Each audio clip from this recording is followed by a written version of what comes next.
সুপ্রিয় দর্শক আসসালামু আলাইকুম, কেমন আছেন আপনারা? নিশ্চয়ই ভালো আছেন। আজকের ভিডিওতে আপনাদের সবাইকে স্বাগত জানাচ্ছি। আজকে আমি আপনাদের সাথে খুব গুরুত্বপূর্ণ একটা টপিক নিয়ে আলোচনা করব, আর সেটা হচ্ছে হয়তোবা আপনি নিজের মধ্যে নর্মাল ডেলিভারির লক্ষণ দেখতে পাচ্ছেন, লাস্ট আলট্রা রিপোর্টেও সব কিছু ভালো এসেছে, সামনেই ডেলিভারি ডেট বা একটা ডেট পার হয়ে গেছে, অথচ এখনও কোনো পেইন নেই। এই অবস্থায় কি করবেন? তাহলে চলুন জেনে নেওয়া যাক কী করতে হবে। বাই দ্য ওয়ে, মূল ভিডিওতে যাওয়ার আগে একটা কথা বলি, আমি আমার চ্যানেলে pregnancy related, specially normal delivery related অনেক ইম্পর্ট্যান্ট তথ্য ভিডিও আকারে শেয়ার করে থাকি। এই তথ্যগুলো আমার পার্সোনাল এক্সপিরিয়েন্স ও আমার ডক্টরের সাজেশন থেকে নেওয়া। তাই আমার চ্যানেলটিকে যদি একবার আপনারা ভিজিট করেন, তাহলে আপনারা আপনাদের প্রশ্নাতীত মনের অনেক প্রশ্নের উত্তর পেলেও পেয়ে যেতে পারেন। আমন্ত্রণ জানাবো আমার চ্যানেলটিকে একবার ভিজিট করে দেখার জন্য। এবারে চলুন মূল আলোচনায় যাওয়া যাক। আমি শুরুতেই বলেছি আজকে আলোচনা করব হয়তোবা নিজের মধ্যে আপনি নর্মাল ডেলিভারির সব লক্ষণগুলো দেখতে পাচ্ছেন, লাস্ট আলট্রা রিপোর্টও ভালো এসেছে, কিন্তু সামনেই ডেলিভারি ডেট বা একটা ডেট পার হয়ে গেছে, নিজের মধ্যে কোনো পেইনই দেখতে পাচ্ছেন না। এই অবস্থায় কি করবেন? দেখুন, দীর্ঘ 9 মাস প্রেগনেন্সিতে যতটা না গুরুত্বপূর্ণ, সব থেকে বেশি ভ্যালুয়েবল টাইম হচ্ছে ডেলিভারির এই আগের মুহূর্তটা। কারো 1 সপ্তাহ, কারো 15 দিন, কারো 20 দিন।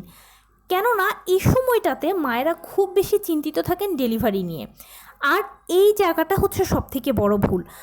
এই সময়টাতে টেনশান আসে, আমি জানি টেনশান আসলে আমরা করি না, এটা অটোমেটিক চলে আসে পরিস্থিতির পরিপ্রেক্ষিতে, কিন্তু এটাই সবথেকে মারাত্মক ভুল। এই ভুলটা করা যাবে না, টেনশান করা যাবে না। কেননা টেনশান করলে প্রেশার ওঠানামা করে, টেনশান করলে মনের উপর চাপ পড়ে, শরীরের উপর চাপ পড়ে, আর প্রেশার ওঠানামা করা বা শারীরিক মানসিক এই চাপটার ফলে অনেক সময় দেখা যায় গর্ভের ভিতরে বাচ্চা মারা যায়। এটা অনেকাংশেই কিন্তু হয়ে থাকে। আপনি নিশ্চয়ই চাইবেন না যে তীরে এসে তরি ডুবুক, তাই টেনশান করা যাবে না। টেনশান কম করার জন্য বা কম থাকার জন্য যা যা করণীয়, যেভাবে করলে আপনার ভালো লাগবে সেই কাজটা করুন। পরিবারকে বেশি বেশি সময় দিন, ভালো বই পড়ুন, ভালো গান শুনুন, মোটিভেশনাল কথাবার্তাগুলো শুনুন, আপনার ভালো লাগবে। এছাড়া আপনি যেই ধর্মের অনুসারী হন না কেন, বেশি বেশি করে উপরওয়ালাকে ডাকবেন। মনে রাখবেন এটা আপনার জন্য এখন একটা সময়, আর এই সময়ের হাত থেকে উপরওয়ালাই আপনাকে খুব ভালোভাবে উদ্ধার করতে পারবে।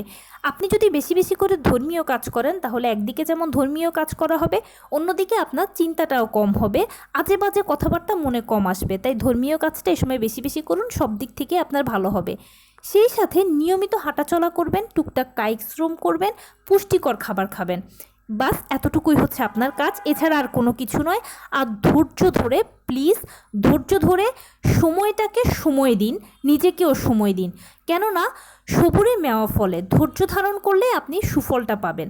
দেখুন, আপনি ভীষণ লাকি একটা মানুষ, কেননা আপনার ভেতরে নর্মাল ডেলিভারির লক্ষণগুলো দেখা যাচ্ছে এবং আপনার লাস্ট আলট্রা রিপোর্টের আপনি বাচ্চার সব কিছু ভালো এসেছে। এরকম অনেক মানুষ আছে যাদের ভিতরে নর্মাল ডেলিভারির লক্ষণ তো দেখাই যায় না।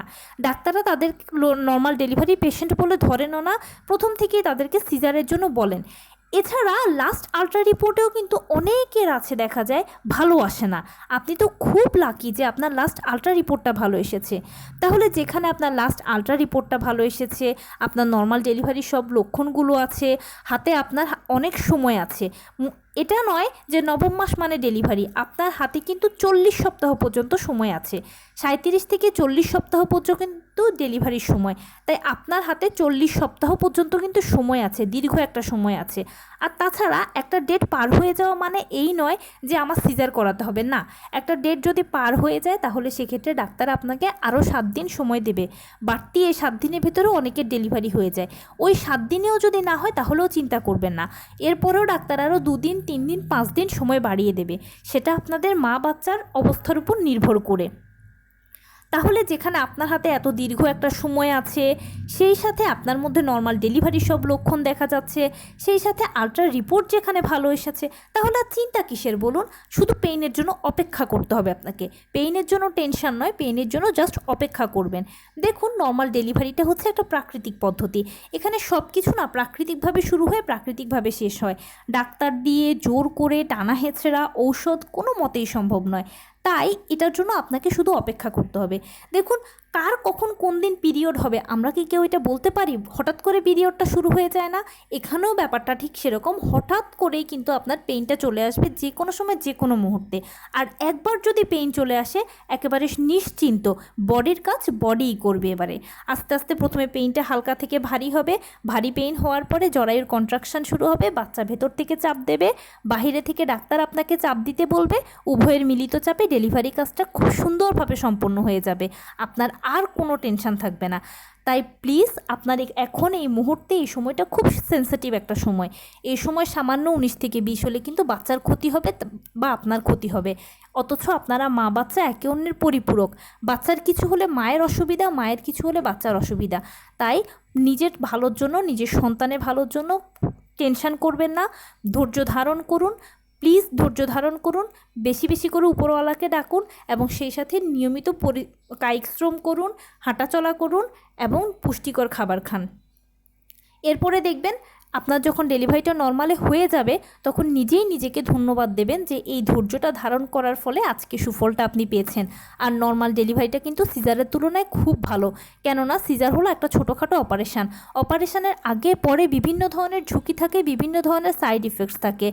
সিজারিয়ান পেশেন্টকে সারা জীবনভর কিছু না কিছু নিষেধাজ্ঞা মানতে হয়, রোগে শোকে ভুগতে হয়। কিন্তু নর্মাল ডেলিভারি পেশেন্ট সারা জীবন সেফ ও সিকিওর থাকেন, তাদের কোনো সমস্যা হয় না। তারা প্রথম, দ্বিতীয়, তৃতীয় যতবার ইচ্ছে বাচ্চা নিতে পারেন। কিন্তু সিজারিয়ান পেশেন্টেরও কিন্তু এক্ষেত্রেও নিষেধাজ্ঞা থাকে। তাই নর্মাল ডেলিভারিটা যেহেতু এত ভালো একটা পদ্ধতি যেহেতু আপনার বডিতে সাইন দিচ্ছে এটা সম্পন্ন হওয়ার জন্য, তাই প্লিজ নর্মাল ডেলিভারিকে সাপোর্ট করুন, নিজেকে সাপোর্ট করুন, নিজেই সময় দিন, সময় নিন। আবারও বলছি, ধৈর্য ধরুন, সবুরে মেওয়া ফলে। তো এই ছিল আজকের ভিডিও। কেমন লাগলো বলুন? যদি ভালো লেগে থাকে ও হেল্পফুল হয়ে থাকে তাহলে প্লিজ লাইক, কমেন্ট, শেয়ার করতে একদম ভুলবেন না। আর সেই সাথে আমার চ্যানেলটিকে সাবস্ক্রাইব করার বিনীত অনুরোধ রইল। পাশে থাকা বেল আইকনটি ক্লিক করে দেবেন যেন আমি ভিডিও আপলোড করার সাথে সাথে আপনারা নোটিফিকেশান পেয়ে যান। যদি কোনো প্রশ্ন থাকে কমেন্টসে জানাবেন, আমি রিপ্লাই দেব। প্লাস যদি কোনো পরামর্শ থাকে যে কোন বিষয়ের উপরে ভিডিও বানালে আপনারা উপকৃত হবেন সেটাও জানাবেন, আমি আপনাদের পছন্দের সর্বোচ্চ প্রায়োরিটি দেব।